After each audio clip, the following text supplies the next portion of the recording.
Why would a city that had conquered the known world tremble under the rule of a 16-year-old emperor?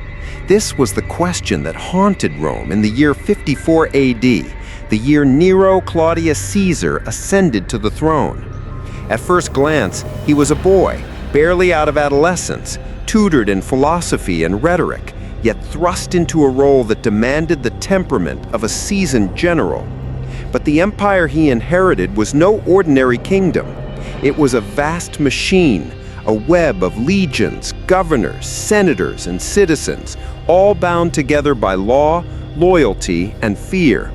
To mismanage even a single thread could unravel the fabric of power entirely. Nero's rise was not accidental. He was born into the Julio-Claudian dynasty, a bloodline entwined with Rome's most formidable rulers, from Augustus to Claudius. Yet lineage alone was insufficient to command an empire. He was guided, or perhaps controlled, by his mother Agrippina, a woman whose ambition rivaled any senator's cunning. Agrippina orchestrated the removal of rivals and cultivated alliances within the Senate, ensuring that her son's path to the throne was unchallenged. But power, once gained, is never static. It must be wielded, maintained, and defended, often at the cost of morality. Consider this. Rome's legions, disciplined to near perfection, awaited orders.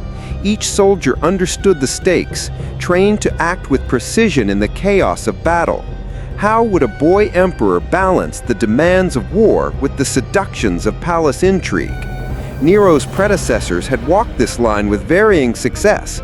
Augustus had consolidated power with patience and strategic genius.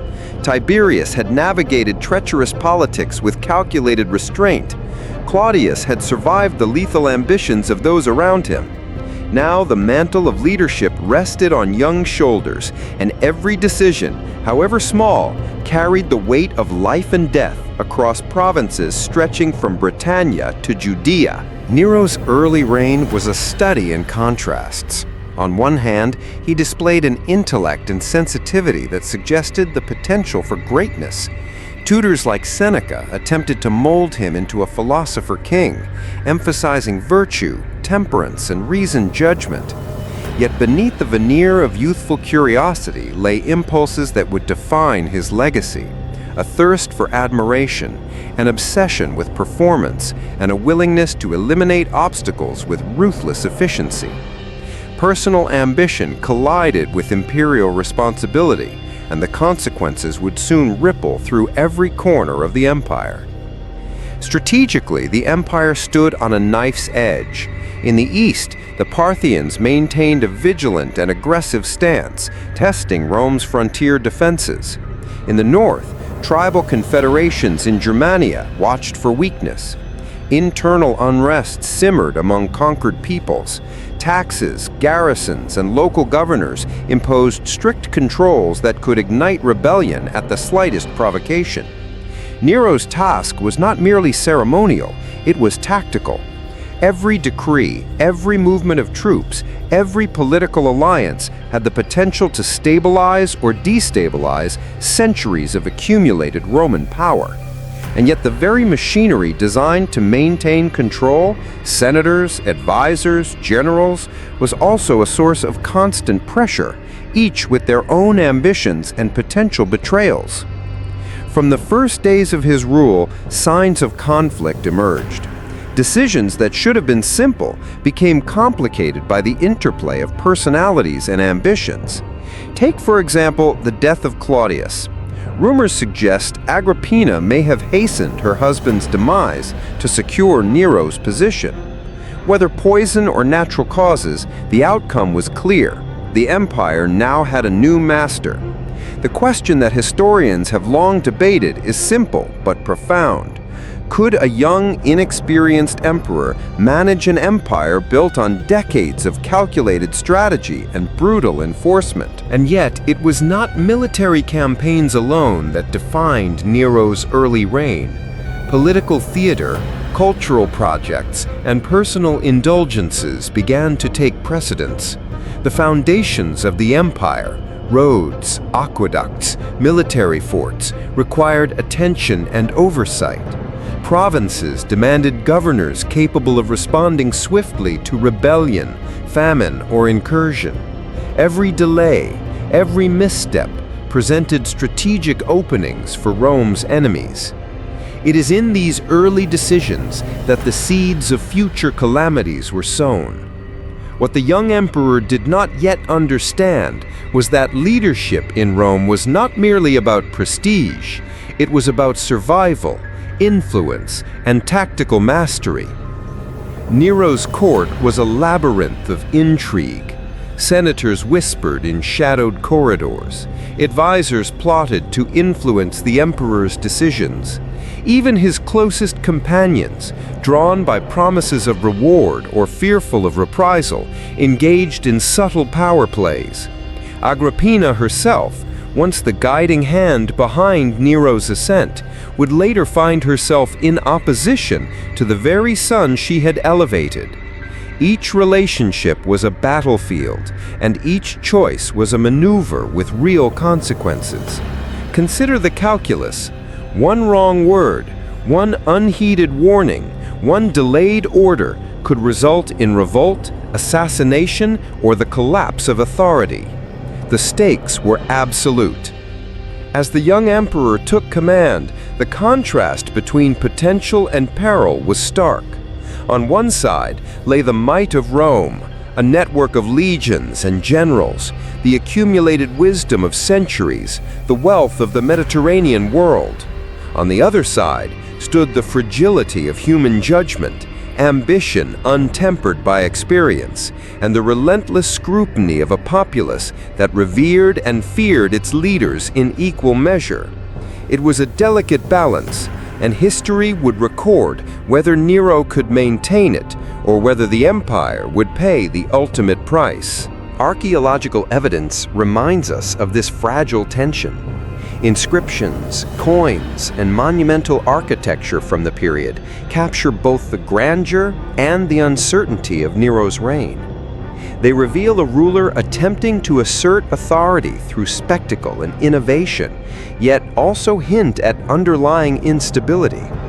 The Domus Aurea, Rome's golden house, would become an enduring symbol of excess, while military dispatches from the frontiers attest to ongoing strategic challenges that demanded attention beyond palace walls. By the close of this opening chapter, the questions remain urgent and unsettling.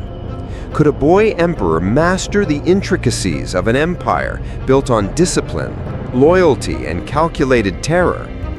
How much of Rome's fate rested on strategic acumen, and how much on the whims of an ambitious, untested ruler?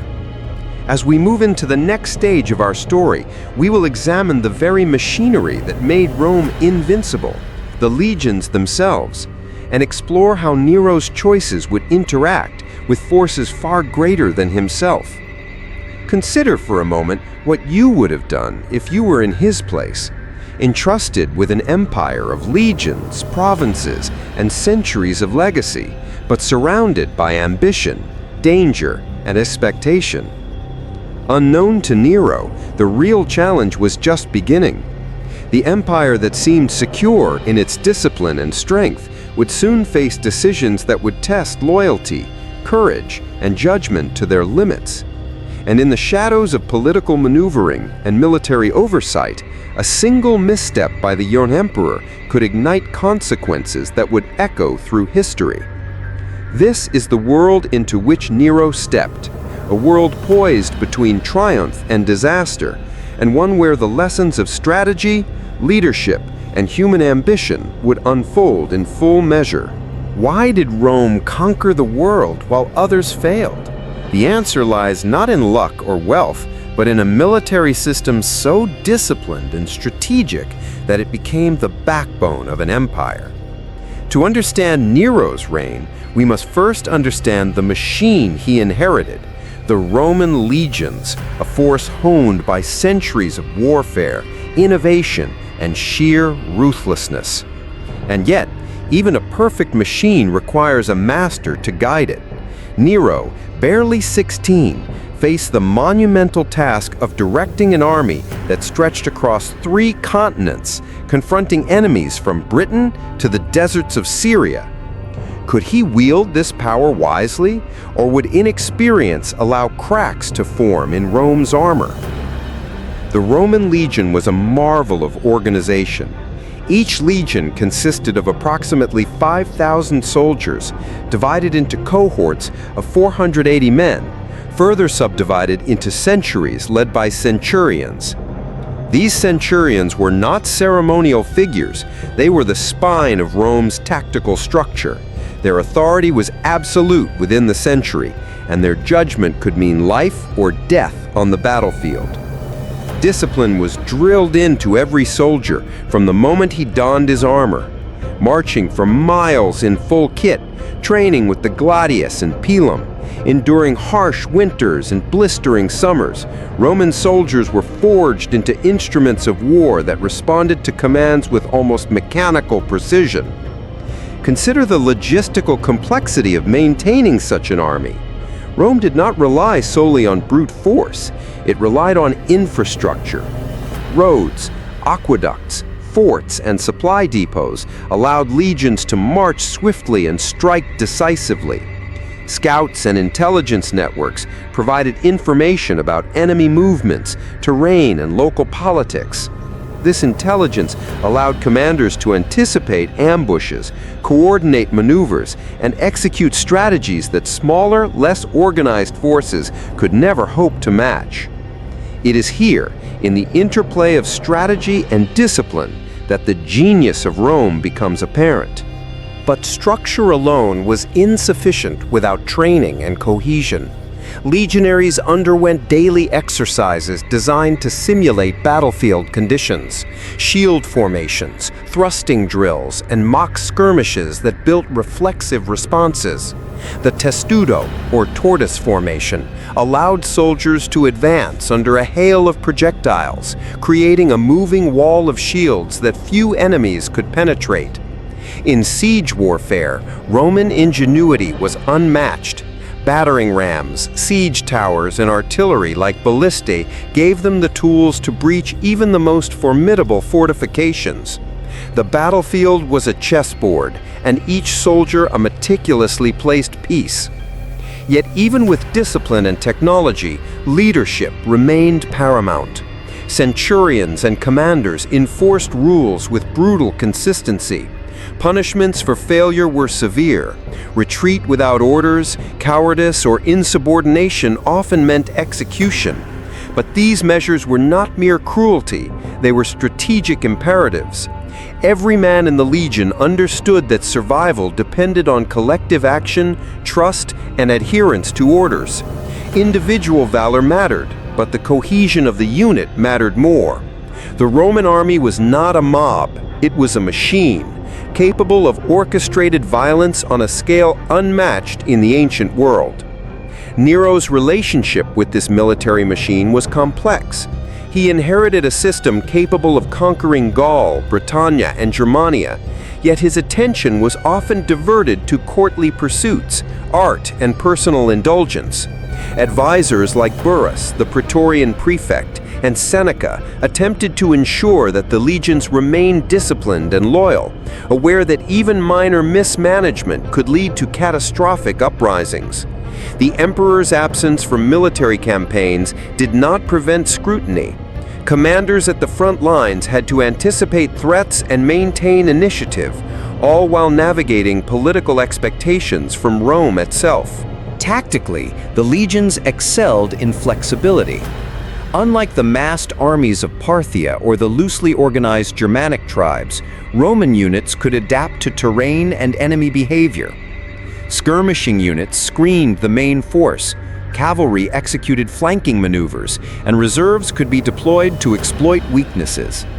Commanders trained for years to recognize subtle signs in enemy formations, a pause in movement, a hesitation, or a gap in ranks, and respond instantly.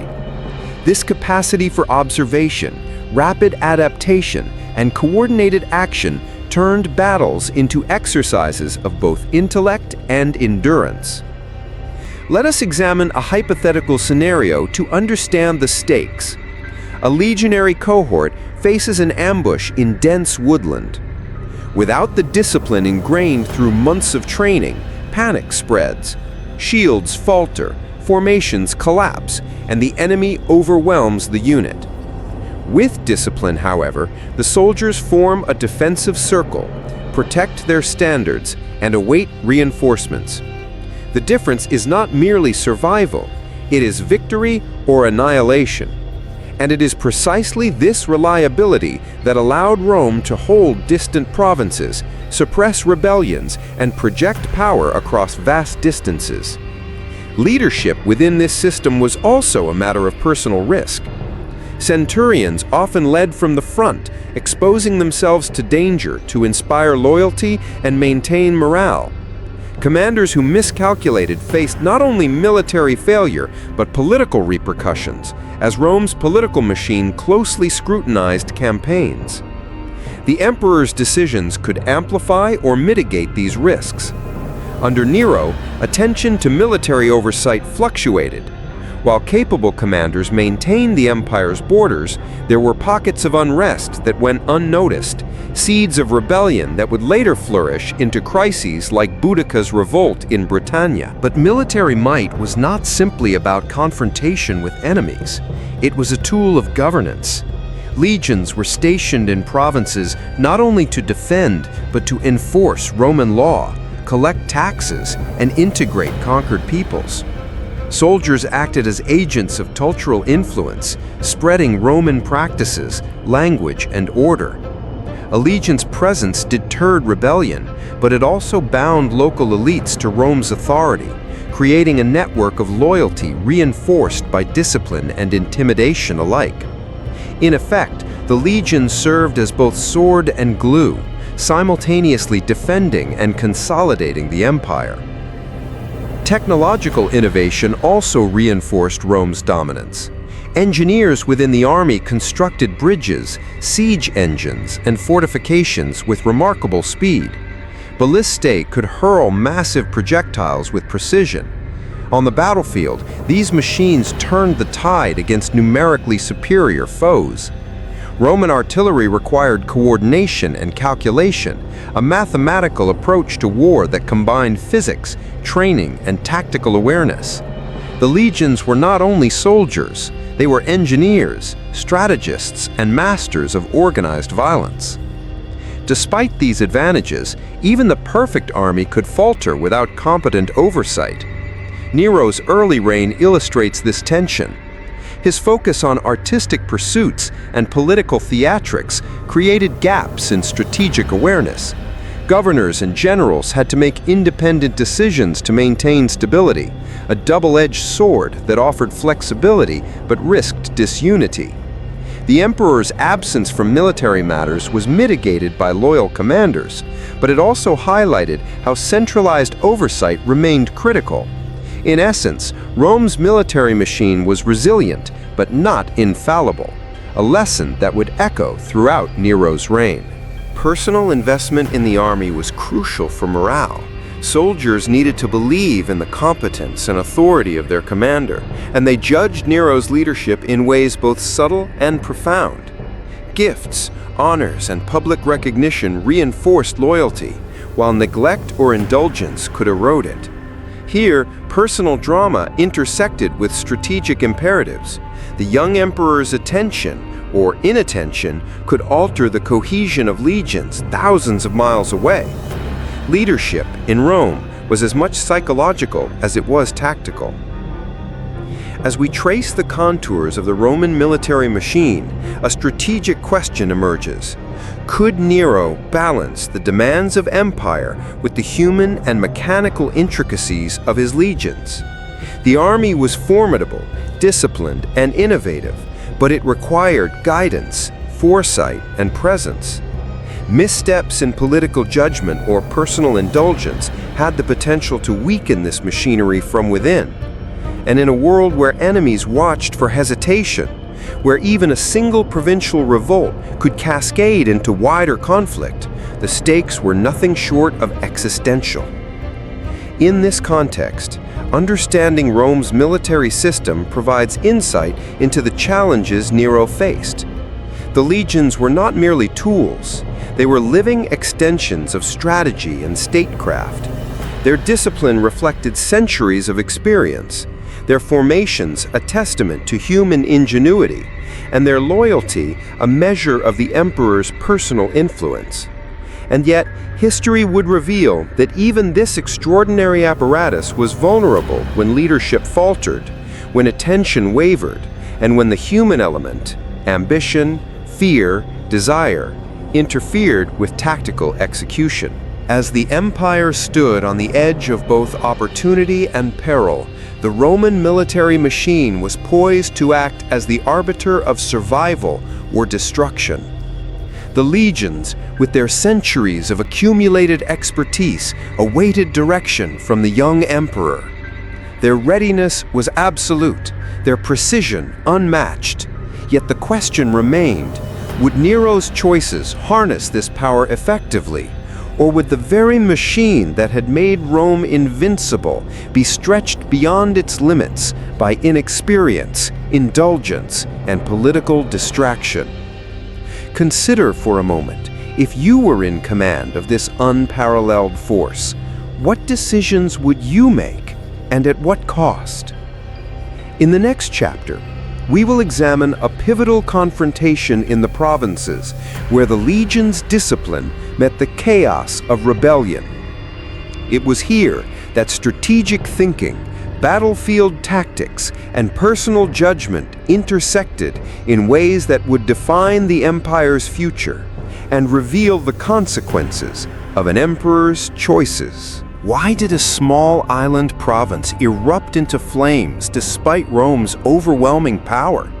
The answer lies in both strategy and mismanagement, in the delicate balance between discipline and overreach.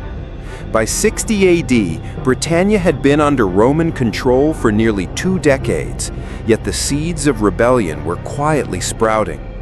High taxes, cultural impositions, and the humiliation of local elites created tension that only needed a spark. That spark came in the figure of Boudica, widow of the Iceni king, whose people had been stripped of their lands and her daughters publicly assaulted. Rome's distant authority under Nero's young reign had misjudged the province. This rebellion would become a defining test of Roman military might, strategy, and leadership. Boudica was not merely a symbol of resistance, she was a strategist. She unified several Celtic tribes, creating a force estimated at 100,000 warriors, far outnumbering the Roman presence in Britain. Consider the psychological impact. These tribes had suffered under Roman rule, and now they sought both revenge and liberation. The Roman garrisons, dispersed and ill-prepared, faced a sudden, coordinated strike. From a tactical perspective, the rebels exploited mobility, surprise, and knowledge of the terrain. Their initial victories, including the destruction of Camulodunum, modern Colchester, demonstrated the deadly combination of sheer numbers and local intelligence. The Roman legions, disciplined and trained, were now forced to react under extreme pressure. The Roman commander in the province, Suetonius Paulinus, faced immediate strategic decisions. Should he confront Boudica with the limited troops at hand, risking annihilation, or retreat to regroup and consolidate forces? The choice was critical. Acting too slowly could allow the rebellion to swell uncontrollably. Acting rashly could destroy the discipline that made Rome invincible. This dilemma highlights a recurring challenge for commanders under Nero's reign. Autonomy in the field was necessary, but decisions carried enormous consequences, both militarily and politically. When Paulinus chose to confront the rebels at the Roman-favored terrain of a narrow defile, the tactical genius of Roman discipline came into play. Unlike the Celts, who relied on massed charges and overwhelming numbers, the legions could use terrain, formations, and unit cohesion to offset numerical inferiority. Soldiers formed the classic triplex assaeus, 3 lines deep, with reserves positioned strategically to exploit breaches. Archers and auxiliary troops screened flanks, while cavalry scouted and threatened enemy rear positions. Each soldier, drilled in formation, knew their role. The difference between Roman and barbarian forces was not courage, it was organization. As battle commenced, the psychological dimension was as critical as the physical. Boudicca's warriors, fueled by anger and vengeance, initially surged forward with terrifying ferocity. Yet Roman discipline held. Shields locked, spears thrust in unison, and ranks advanced methodically.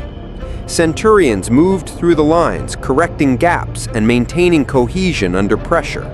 The contrast between disciplined coordination and chaotic fervor was stark. In this, we see the essence of Roman tactical superiority, trained flexibility against raw numbers. The legions absorbed shock, maintained structure, and responded decisively. The battle's turning point came when Paulinus utilized reserves to flank the Celtic forces. The dense, disciplined formation allowed Roman soldiers to exploit the rebels' overextension. Cavalry attacked the exposed flanks, sowing confusion and breaking momentum. This maneuver demonstrates a core principle of Roman strategy: leverage training and discipline to manipulate enemy positioning, turning potential disadvantage into tactical advantage. Even an overwhelming force can be neutralized if the command structure is sound and if units act with precision rather than impulse. Personal stakes were high. Soldiers fought not only for Rome, but for survival, aware that failure could mean death and dishonor. Commanders bore the weight of accountability, knowing that provincial failure could undermine their careers or provoke Nero's scrutiny. For the Celts, defeat was catastrophic, threatening annihilation and the collapse of tribal leadership. In this theater, every decision, every movement carried existential consequences. The human dimension, the courage, fear, and resolve of individual actors intertwined inseparably with strategic calculation. Yet the battle was not solely a matter of brute force or formation. Intelligence and reconnaissance played a decisive role.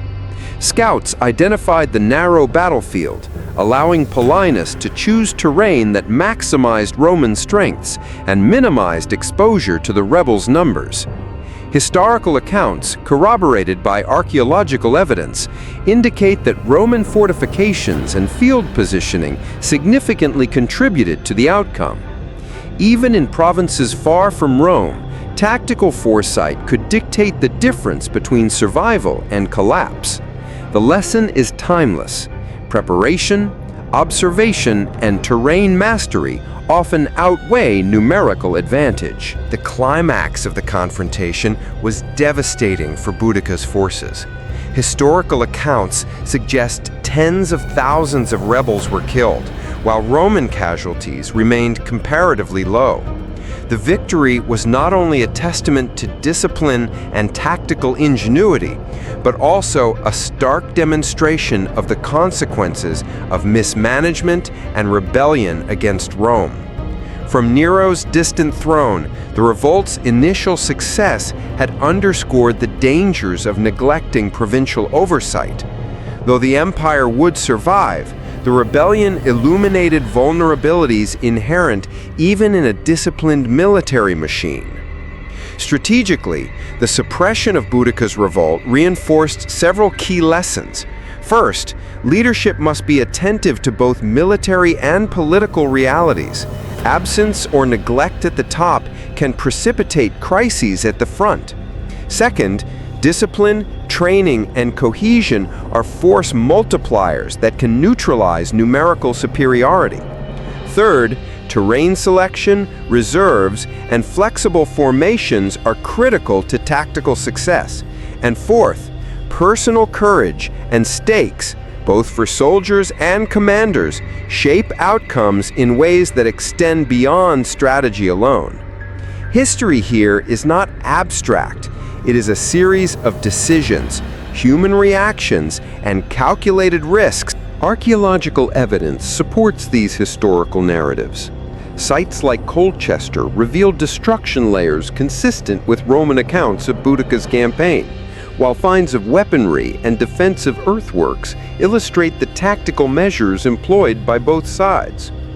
Coins and inscriptions provide further insight into the administrative and military responses initiated after the revolt, demonstrating Rome's ability to integrate lessons from conflict into ongoing governance.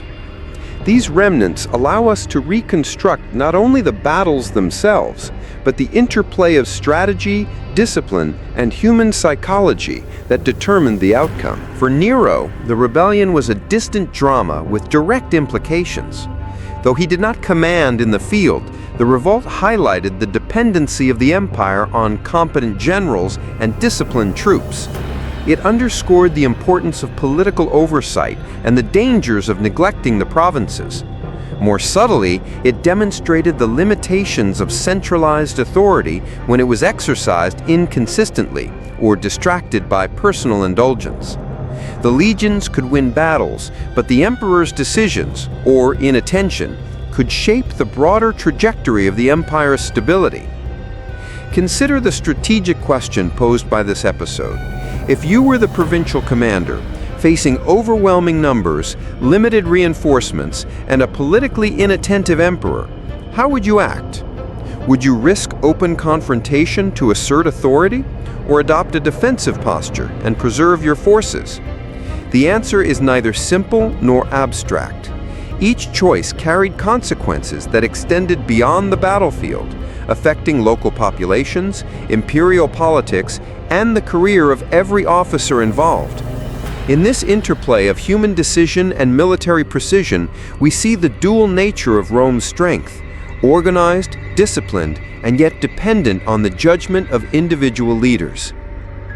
The suppression of Boudicca's revolt stands as a testament to the capabilities of the Roman military machine when wielded effectively, and a warning of the vulnerabilities that even disciplined forces face when leadership is inconsistent. Tactical brilliance, disciplined execution, and strategic foresight converged to produce victory, yet the episode also foreshadowed future challenges. Nero's reign would increasingly test the interface between political indulgence and military necessity, revealing the consequences when an emperor's attention diverged from the demands of an empire built on discipline, foresight, and human courage. Why did Rome's most disciplined machine sometimes fail, not on the battlefield, but in the corridors of power? The answer lies in political intrigue, a silent, lethal force capable of destabilizing empires. Under Nero, this invisible battlefield became as critical as any frontier. While legions disciplined themselves for combat, senators, advisors, and family members maneuvered for influence, and even a small misstep could ignite catastrophe. Leadership in Rome was never purely about military might. It was about perception, alliances, and ruthless decision-making. Nero's ascent to power had already demonstrated the deadly calculus of Roman politics. Agrippina, his mother, orchestrated alliances and eliminated rivals with calculated precision, ensuring her son's position as emperor. Her ambition was unmatched. She manipulated key figures in the Senate, controlled access to the young Nero, and positioned herself as the ultimate advisor. From the outset, Nero's rule was intertwined with familial power, a dynamic that would shape his decisions and fuel both internal and external tension. But as the boy matured, the same hands that elevated him became a threat, proof that political alliances in Rome were both a ladder and a trap. Early in his reign, Nero faced critical decisions that tested both his judgment and his capacity for ruthlessness. The death of Claudius, whether by natural causes or suspected poisoning, left Nero with absolute authority. Yet absolute authority came with extraordinary responsibility and danger. Senators were not passive observers. They were active participants in a subtle contest of influence, where whispers, rumors, and calculated gestures could secure advancement or provoke downfall. Every decree, every patronage decision was a strategic maneuver capable of consolidating power or igniting resentment. As the dust settled on Britannia, the legions returned to garrison duty, the rebellion crushed, but the lessons indelibly etched into the empire's memory. The stakes of leadership, the balance of strategy and personal judgment, and the fragility of even the most disciplined force had been made manifest. In the next chapter, we turn to the intricate web of political intrigue and power plays in Nero's Rome, where strategy was not only measured in battlefields, but in whispered corridors, hidden plots, and the lethal calculus of ambition. One of the most defining features of Nero's political environment was the Senate itself. The Senate was a paradoxical force, revered in tradition, yet limited in practical power under an emperor. Its members carried prestige, commanded private forces, and influenced public opinion. Nero's challenge was to assert imperial authority while managing the ambitions of men trained to wield influence behind closed doors. This required careful calculation. Rewards, honors, and appointments were used as tools to manipulate loyalty, while subtle threats ensured compliance.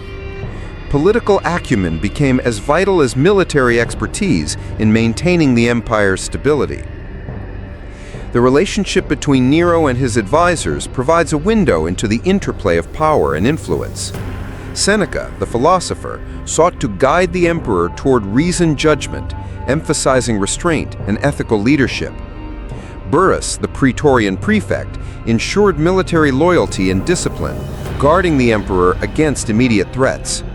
Yet even these trusted figures operated under constant pressure. They had to anticipate Nero's whims, protect the empire from impulsive decisions, and mediate conflicts between the emperor and the Senate. Their loyalty was strategic, necessary for stability, but contingent upon survival and influence. Assassination and elimination of rivals were recurring instruments of political strategy under Nero. Britannicus, his stepbrother and potential claimant to the throne, was quietly removed, demonstrating the lethal consequences of succession disputes. Senators who threatened imperial prerogatives faced exile, confiscation of property, or execution. Even family ties were fragile shields. Agrippina herself would eventually become a target of her son's ambitions. In Rome, survival required constant vigilance, rapid decision-making, and the willingness to act decisively, and often mercilessly. These internal dynamics had profound consequences for military and provincial governance. Commanders in distant provinces understood that political missteps in Rome could undermine their authority or jeopardize careers.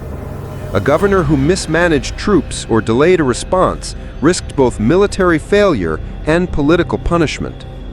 Nero's personal indulgences, artistic pursuits, and absence from military oversight amplified this challenge. While loyal generals maintained provincial stability, they did so under the constant shadow of imperial scrutiny, knowing that the emperor's favor could shift unpredictably. The mechanisms of power were as strategic as any battlefield maneuver. Nero used public spectacle, games, and festivals to reinforce his image, projecting authority while subtly intimidating potential adversaries. These acts were calculated. A display of wealth and grandeur could consolidate loyalty, inspire awe, and suppress dissent. But the stakes were personal as well as political. Nero's obsession with performance, both artistic and political, created vulnerabilities. His focus on spectacle sometimes eclipsed essential governance, leaving openings for rebellion, administrative failure, or intrigue within the Senate. Consider the psychological dimension of Roman power. Every actor in the court, every senator and every general was aware that perception could be as lethal as force. A hesitant gesture, a poorly timed word, or an overlooked obligation could shift loyalty, provoke betrayal, or invite assassination. In this environment, human motives, fear, ambition, envy, loyalty, interacted with strategic imperatives. Decision-making became a constant balancing act, weighing risk, opportunity, and personal survival against the interests of the empire. One illustrative example is the eventual breakdown of Nero's relationship with Agrippina. Initially the architect of his rise, she later became a political liability. Her influence threatened to eclipse the emperor's autonomy, and her ambitions conflicted with his desire for independent authority. Nero's decision to eliminate her was not a matter of personal vengeance alone. It was a calculated strategic move to consolidate power, reduce internal friction, and assert control over the political narrative. This act demonstrates a critical principle. In Roman politics, personal decisions were inseparable from statecraft, and survival often demanded decisive, ruthless action. The consequences of these intrigues extended beyond Rome's political heart. Provincial governors, military commanders, and local elites closely monitored imperial actions. Any sign of weakness could embolden rebellion, undermine morale, or inspire opportunistic uprisings. Nero's court, with its calculated purges, manipulations, and displays of power, became a template for understanding the intersection of politics and military oversight.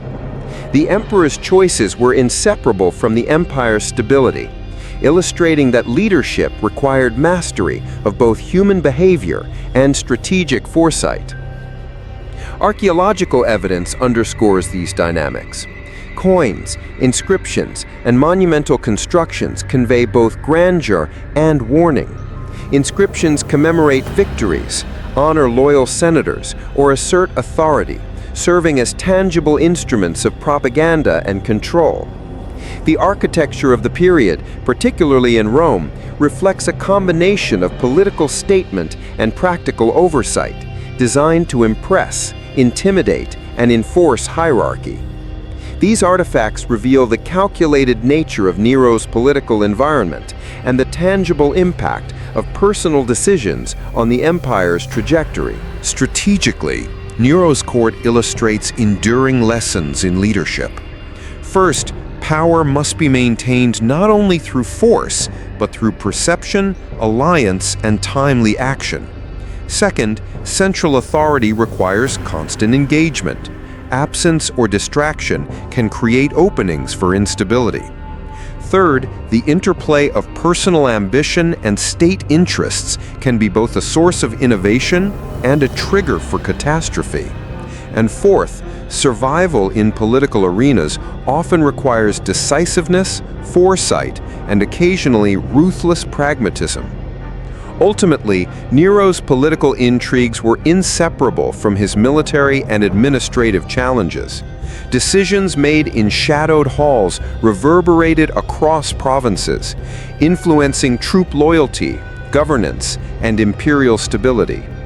The interplay of ambition, fear, loyalty, and strategic necessity created a dynamic environment where every action had consequences.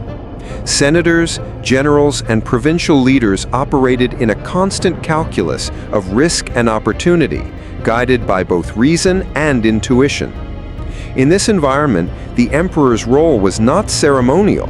It was central, strategic, and often deadly. As this chapter closes, the strategic question remains: could Nero navigate this web of intrigue while preserving the empire's stability? Could he reconcile personal ambition with the needs of Rome's legions, provinces, and citizens? History would test these abilities repeatedly, revealing both the strengths and vulnerabilities of an emperor surrounded by power, yet constrained by human limitations. The next chapter will explore how these political maneuvers intersected with daily life and culture, shaping Rome's identity and reinforcing or undermining the authority of its rulers. What did it mean to live under Nero's rule? Not just for senators and soldiers, but for ordinary citizens and conquered peoples. Power in Rome was not measured solely by military victories or political maneuvering. It was reflected in daily life, in the streets, homes, and marketplaces of an empire that stretched from the rolling hills of Britannia to the deserts of Judea. Nero's reign reshaped culture, social structures, and civic identity, blending spectacle, discipline, and fear in ways that left lasting impressions on both elite and common populations. Rome was a city of contrasts. Magnificent public works, temples, and arenas projected imperial power and cultural sophistication, while the narrow alleyways and insulae, tenement buildings, housed the vast urban poor in conditions of squalor and overcrowding. Public entertainment was not mere amusement, it was a political instrument. Gladiatorial games, chariot races, and theatrical performances reinforced social hierarchies, celebrated military victories, and displayed the emperor's generosity. Yet behind the grandeur, daily life demanded resilience and adaptability. Citizens, soldiers, and slaves navigated a world where survival required both conformity and cunning. Consider the soldiers stationed in distant provinces. Their lives were structured by training, discipline, and deployment, yet they were also cultural emissaries. Roman forts served as hubs of administration and control, but they were also points of cultural exchange. Soldiers introduced local populations to Roman customs, language, and law, often blending local practices with imperial norms. In turn, soldiers adopted local foods, traditions, and tactical innovations, creating a dynamic interaction between empire and province. Military presence was not solely coercive. It shaped social identity, economy, and culture. Daily life for ordinary citizens intertwined with these structures of power. Taxes, levies, and mandatory labor demanded obedience, but they also fueled monumental projects like roads, aqueducts, and public buildings. Archaeological evidence demonstrates that the benefits of such infrastructure were tangible: faster communication, reliable water supply, and safer transportation for commerce. Yet the cost was constant vigilance and compliance. Failure to meet obligations could result in punishment, exile, or execution. In this, we see how cultural integration and military governance were inseparable. Roman discipline extended beyond the battlefield, shaping civic and social behavior. Slavery, an integral element of Roman society, exemplified the human consequences of conquest. Enslaved populations performed domestic labor, agricultural work, and even skilled crafts, enabling citizens to pursue political, commercial, or leisure activities. For slaves, daily life was dictated by the whims of their masters, and yet even here, human ingenuity and resilience surfaced. Archaeological findings, such as inscriptions and tools, reveal instances of resistance, negotiation, and survival strategies. Culture, in this sense, was both imposed and adapted, reflecting the interplay of power, identity, and human agency. Public spectacle under Nero was particularly influential in shaping culture. The emperor, obsessed with performance, used music, poetry, and theater as instruments of political authority. Public appearances and artistic displays were designed to command attention, project charisma, and reinforce the hierarchical order. Citizens were both audience and participant in a system that blended admiration with coercion.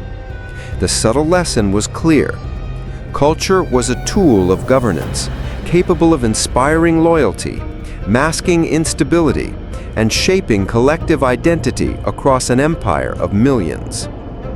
Religion and ritual further reinforced cultural cohesion. Temples, festivals, and ceremonies were opportunities for public demonstration of loyalty both to the gods and the emperor. Nero, while personally engaged in artistic pursuits, maintained the facade of piety and traditionalism, attending public sacrifices and endorsing priesthoods. The integration of religion and political authority served dual purposes. It legitimized imperial rule and provided social structure. Here again, strategy extended beyond military tactics to the careful orchestration of belief, practice, and symbolism. Economic structures also influenced daily life. Rome's expansion depended on taxation, resource extraction, and trade networks that reached the far corners of the empire.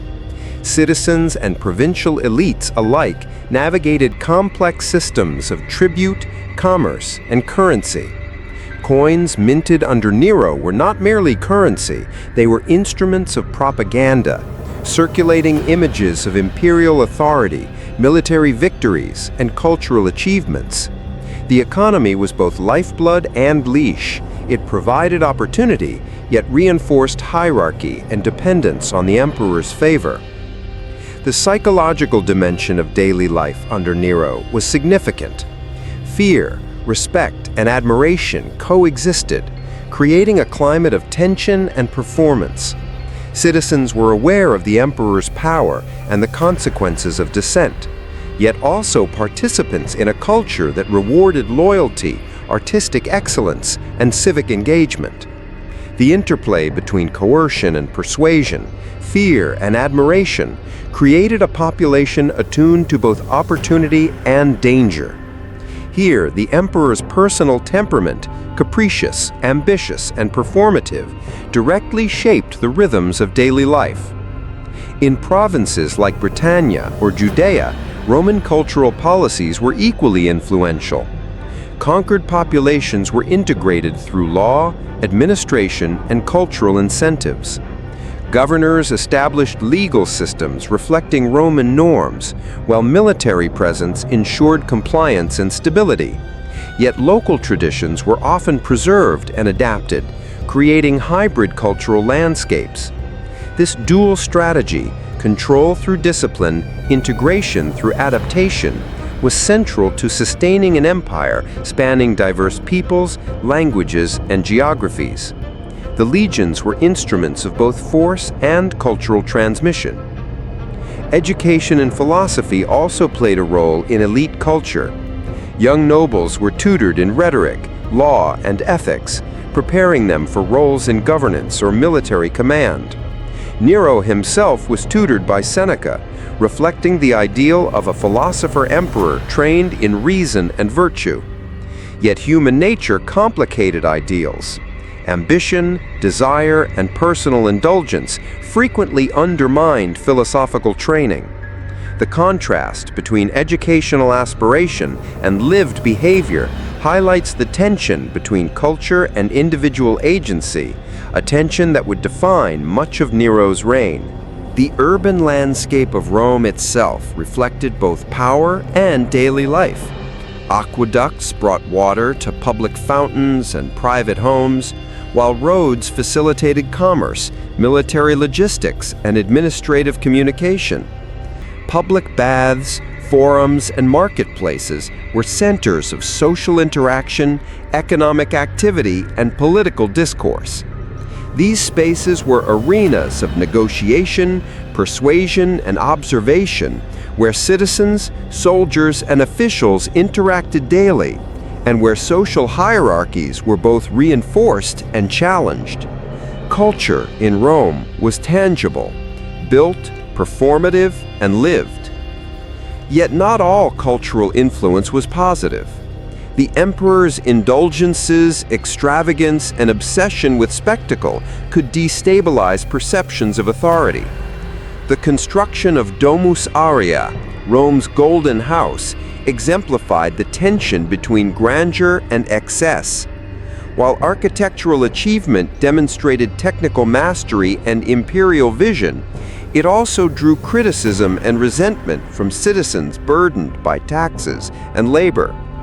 Culture under Nero was therefore both an instrument of power and a mirror of human ambition, capable of inspiring awe or fostering discontent. Military and civic life intersected continuously. Soldiers, while performing campaigns, engaged with local populations, integrating conquered peoples into the empire's economic, cultural, and social framework. Citizenship, rights, and obligations were mediated through both legal structures and military presence. Festivals, military parades, and public games reinforced these connections, reminding citizens and soldiers alike of Rome's authority, reach, and organizational genius. Daily life, in this sense, was inseparable from the strategic imperatives of governance and defense. Archaeological evidence underscores these dynamics. Excavations of settlements, forts, and villas reveal patterns of daily activity, social stratification, and economic integration. Inscriptions highlight civic decrees, honorific dedications, and military achievements, providing a direct window into how culture, governance, and daily life were intertwined. Coins, frescoes, and monumental architecture serve as tangible proof of both imperial ambition and the lived reality of Rome's population, illuminating the human dimension of an empire often defined by its military conquests. Ultimately, Nero's reign demonstrates the interplay of power, culture, and daily life. Imperial authority was not solely exercised through armies or decrees, it was reinforced through spectacle, ritual, and cultural policy. Daily routines, whether in Rome's streets, provincial towns, or military forts, were shaped by the rhythms of governance, the presence of disciplined legions, and the strategies of leadership. Citizens, soldiers, and slaves navigated a world where obedience and initiative coexisted, where survival required both conformity and engagement, and where culture itself was an instrument of strategy. As this chapter concludes, the central question emerges: how did cultural policy, daily life, and human behavior shape the empire's resilience or vulnerability under Nero? Understanding the rhythms of ordinary life, the influence of spectacle, and the integration of conquered peoples provides insight into the broader mechanisms of Roman power. The next chapter will explore a turning point in Nero's reign, where political decisions, military oversight, and cultural dynamics intersected to produce outcomes that would resonate across the empire for decades. Why did the empire, so meticulously built and disciplined, begin to show cracks under Nero's reign? The answer lies not in a single battle or rebellion, but in a confluence of decisions, misjudgments, and human ambition.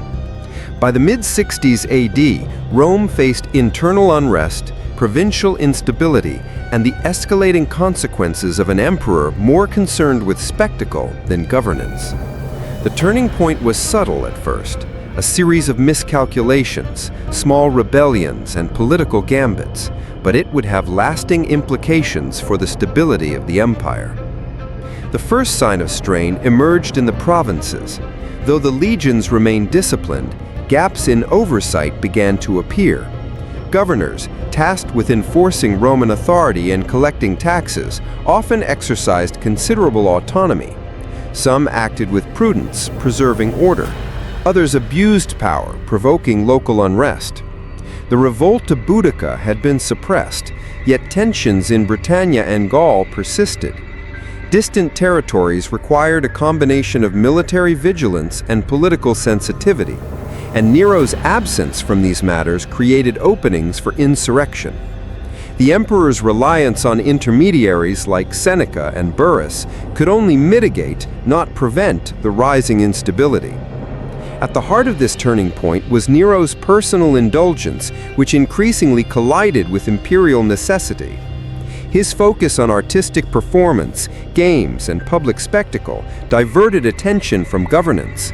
This neglect was not trivial. Provinces required continuous engagement, the legions required reassurance and direction, and the Senate expected oversight and consultation. Each day of distraction allowed small issues, disputes over taxation, encroachment on local customs, mismanagement of resources, to escalate. A capable leader might have anticipated these consequences. Nero, however, was largely reactive, often prioritizing personal gratification over strategic foresight. The political landscape of Rome compounded these vulnerabilities. Senators and courtiers, accustomed to navigating the delicate balance of favor and fear, began to test the limits of imperial authority. Nero's increasingly erratic decisions, oscillating between generosity and cruelty, generated uncertainty, eroding trust among those responsible for maintaining order. This tension created a feedback loop. Uncertainty in Rome encouraged unrest in the provinces, and unrest in the provinces amplified instability in the capital. Leadership failure at the top could ripple outward, destabilizing even the most disciplined military machine. One critical decision exemplifies this turning point: Nero's response to the fire that engulfed Rome in 64 AD. The blaze destroyed large swaths of the city, displacing thousands, while Nero, according to contemporary accounts, was perceived as preoccupied with artistic pursuits. The emperor's delayed and inconsistent response allowed public frustration to fester. Moreover, his subsequent attempts to deflect blame onto Christians created new tensions, introducing religious persecution as a political tool. Strategically, the handling of the fire illustrates the intersection of leadership, perception, and governance. Decisions, or indecision, by the emperor had immediate consequences for urban stability, morale, and imperial legitimacy. The empire, meticulously organized, was suddenly vulnerable to the ripple effects of human error. Nero's turning point also involved the delicate management of personal relationships. The elimination of Agrippina, once a guiding influence, removed a stabilizing figure from the political landscape. Similarly, the deaths and exiles of key senators created vacuums of authority. These personal and political shifts had strategic consequences. They weakened the channels through which advice, oversight, and experience could flow to the emperor. A military leader might exploit such confusion in the provinces. Ambitious senators could test limits in Rome. The balance of power was changing, and Nero's capacity to manage it was increasingly constrained by his own choices. Provincial revolts and political conspiracies began to intersect, signaling the broader turning point. The Pisonian conspiracy of 65 AD exemplified this moment. Senators, equestrians, and military officers conspired to replace Nero, revealing widespread dissatisfaction at the highest levels. The conspiracy was ultimately suppressed, but the implications were significant. Trust between emperor, Senate, and military frayed. Strategic decision-making became more reactive, less coordinated, and more punitive. The turning point was not a single catastrophe, but an accumulation of events that revealed the vulnerabilities of even the most sophisticated system of governance and military discipline. Tactical lessons from this period are equally instructive. The suppression of the Pisonian conspiracy demonstrated the limits of intelligence, loyalty, and coordination. Imperial agents were able to identify and neutralize the plot, but only after extensive investigation and the expenditure of political capital. In provinces, legions could maintain order, yet their effectiveness depended on coherent directives from Rome. Where guidance faltered, even disciplined units were forced into improvisation, highlighting the interdependence of military, political, and administrative systems. Success required not only manpower and training, but clarity of command and strategic foresight. The interplay of personal ambition and empire-wide strategy was further exemplified by Nero's focus on artistic and cultural pursuits. While public spectacle reinforced his image and manipulated perception, it also distracted from urgent governance issues. Provincial unrest, administrative inefficiencies, and public dissatisfaction were consequences of misaligned priorities. The emperor's choices illustrate a timeless principle. Leadership is as much about attention and resource allocation as it is about charisma or authority. Neglect at the top can cascade, turning small problems into systemic crises. The human cost of this turning point was visible in everyday life. Citizens faced food shortages, displacement, and social uncertainty. Soldiers contended with rising unrest and inconsistent orders. Provincial elites navigated complex negotiations between loyalty to Rome and the preservation of local interests. Personal drama intertwined with strategic imperatives, creating a web of decisions where every action mattered. In this, Nero's reign illustrates a fundamental truth of leadership. The consequences of decisions, whether prudent or reckless, are measured not only in policy outcomes, but in the lives, morale, and loyalty of the people. Archaeological and textual evidence supports these patterns. Layers of destruction, urban reconstruction, and administrative records provide insight into how Rome adapted, or failed to adapt, to crises.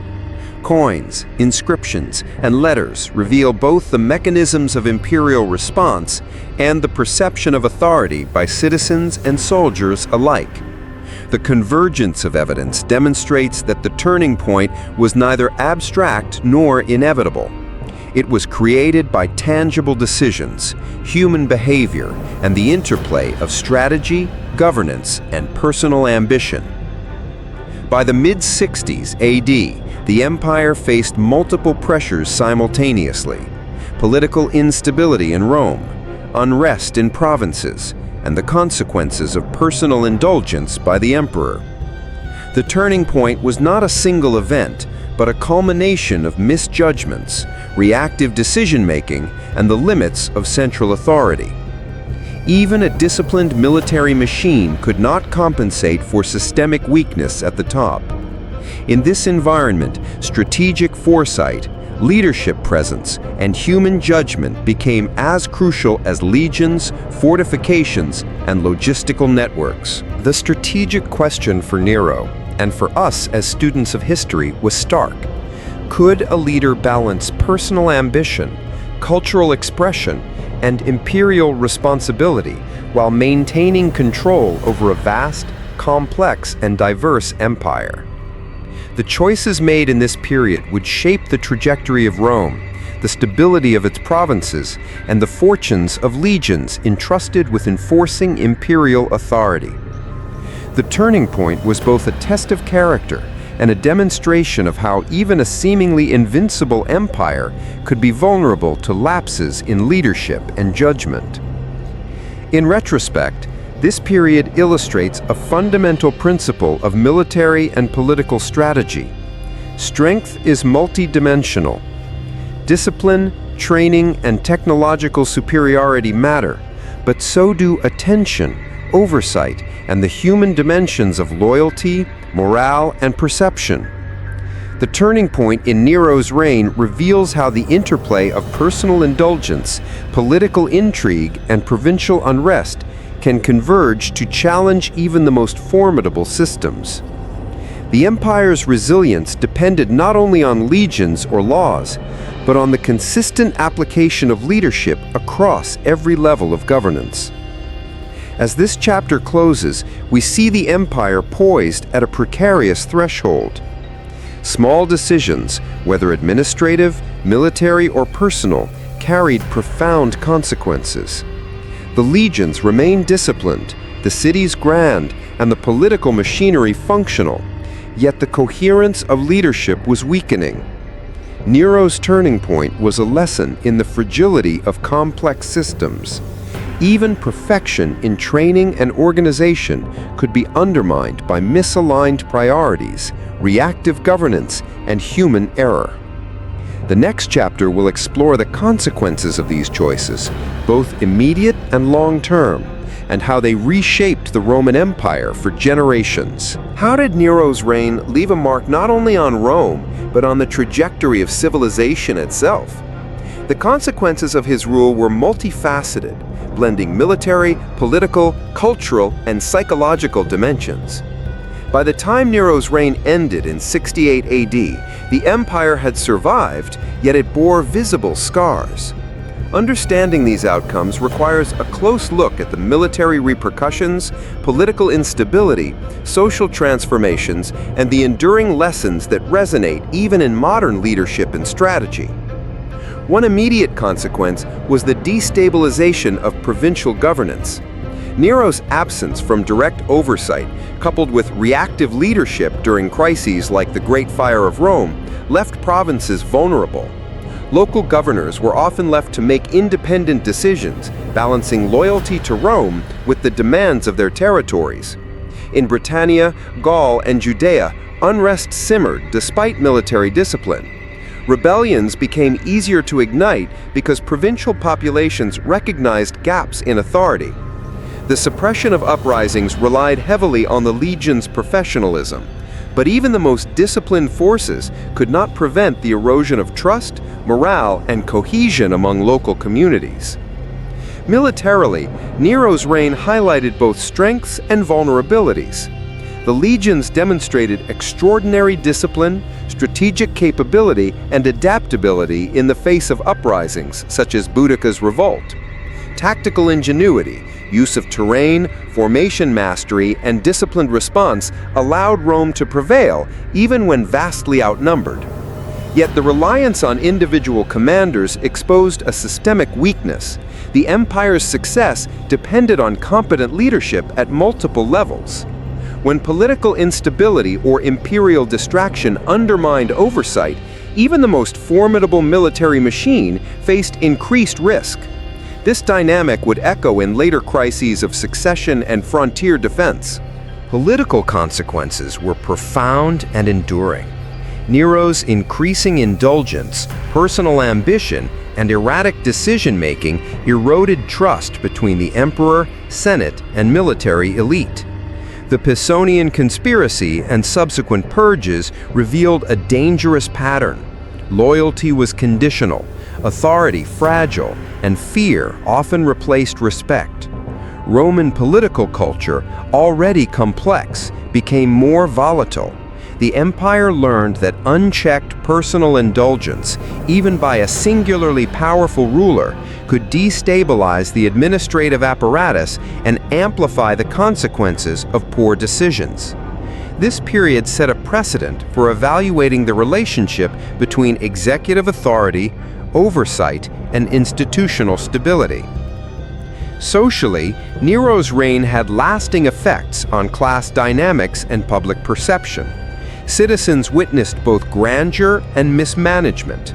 Massive construction projects, extravagant games, and cultural patronage contrasted sharply with the burdens of taxation, displacement after the fire, and arbitrary punishments. For ordinary Romans, survival required navigating fear, expectation, and opportunity. Public perception of leadership shifted from reverence to skepticism in some quarters, illustrating how societal cohesion depends not only on law and order, but on legitimacy, fairness, and competence. The human element, morale, trust, and perception proved as consequential as military might. This period set a precedent for evaluating the relationship between executive authority, oversight, and institutional stability. Socially, Nero's reign had lasting effects on class dynamics and public perception. Citizens witnessed both grandeur and mismanagement. Massive construction projects, extravagant games, and cultural patronage contrasted sharply with the burdens of taxation, displacement after the fire, and arbitrary punishments. For ordinary Romans, survival required navigating fear, expectation, and opportunity. Public perception of leadership shifted from reverence to skepticism in some quarters, illustrating how societal cohesion depends not only on law and order, but on legitimacy, fairness, and competence. The human element, morale, trust, and perception, proved as consequential as military might. Culturally, Nero left a paradoxical legacy. His patronage of the arts, public performances, and architecture created lasting markers of Roman innovation and ambition. The Domus Aurea and monumental works reflected engineering prowess, artistic sensibilities, and imperial vision.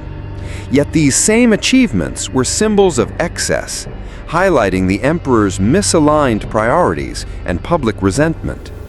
Culture became both a tool of authority and a mirror of vulnerability.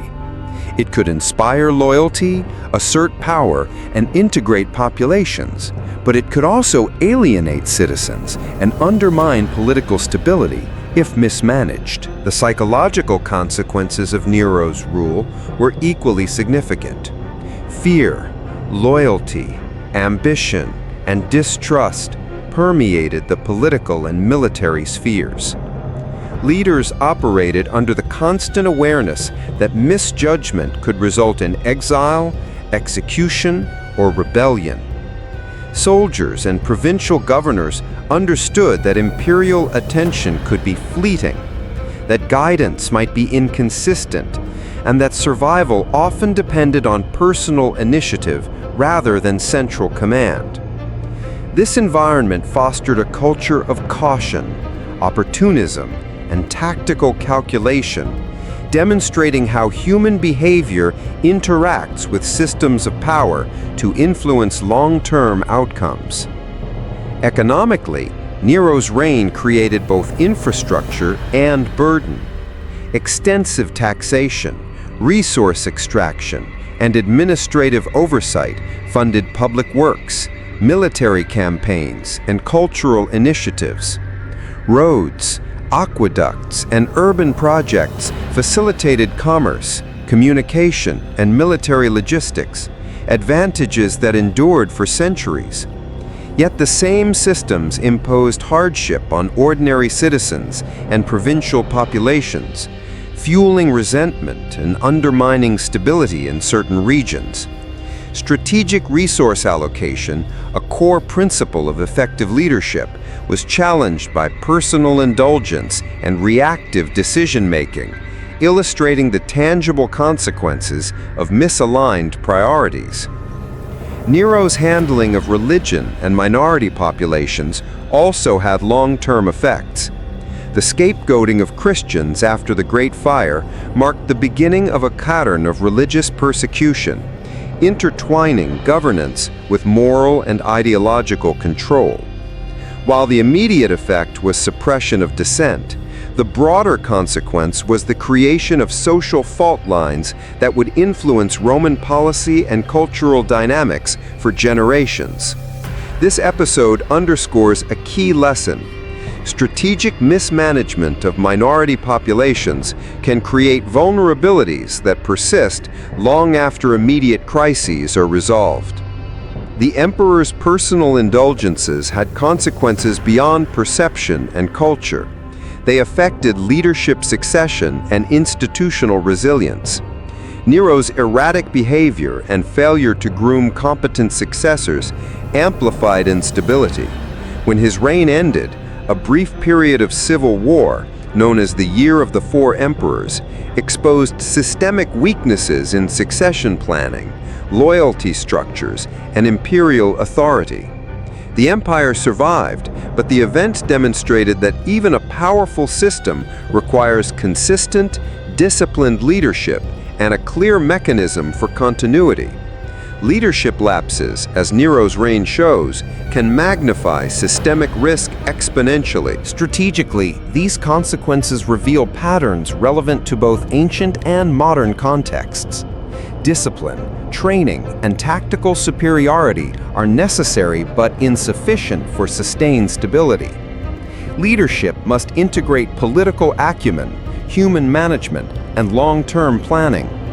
Decisions at the top ripple outward, affecting morale, loyalty, and operational efficiency across vast territories.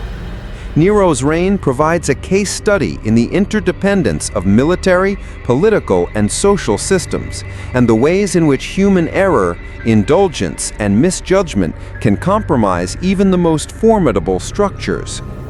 Archaeological and textual evidence reinforces these lessons. Excavations in Rome and provincial centers reveal the physical and administrative consequences of Nero's reign. Reconstruction layers, fortifications, infrastructure projects, and coinage that broadcast imperial authority. Inscriptions and letters document both achievements and complaints, providing insight into public sentiment and administrative practice. These artifacts allow historians to connect individual decisions with systemic outcomes, demonstrating how leadership, culture, and military power intertwine to shape history. In terms of long-term historical impact, Nero's reign reshaped perceptions of imperial authority. Emperors were increasingly measured not only by military conquest, but by administrative competence, cultural management, and the ability to maintain public legitimacy. Military campaigns, while critical, could no longer guarantee stability in isolation. Leadership required the integration of human behavior, perception, and strategic oversight. The Roman Empire's survival depended on the lessons learned from Nero's excesses, misjudgments, and reactive governance. Finally, Nero's consequences extended beyond Rome to influence modern understanding of leadership and strategy. Scholars, military historians, and political theorists study his reign as a cautionary example. Even an empire built on disciplined legions, law, and infrastructure is vulnerable to lapses in oversight, poor prioritization, and personal indulgence. The patterns of loyalty, perception, and decision-making observed in Nero's Rome remain relevant today, informing both organizational strategy and the study of governance under complex systems. In summary, the consequences of Nero's reign were multifaceted and enduring. Destabilized provinces, political volatility, economic burden, social tension, cultural contradiction, and strategic lessons in leadership. Military discipline remained a strength, but human and systemic vulnerabilities were exposed. Leadership decisions, perception management, and personal behavior became as critical to survival as tactical genius or battlefield superiority. Nero's era provides a vivid illustration of how intertwined military, political, and cultural systems determine the fate of empires, and how the ripple effects of a single ruler's priorities can echo across generations.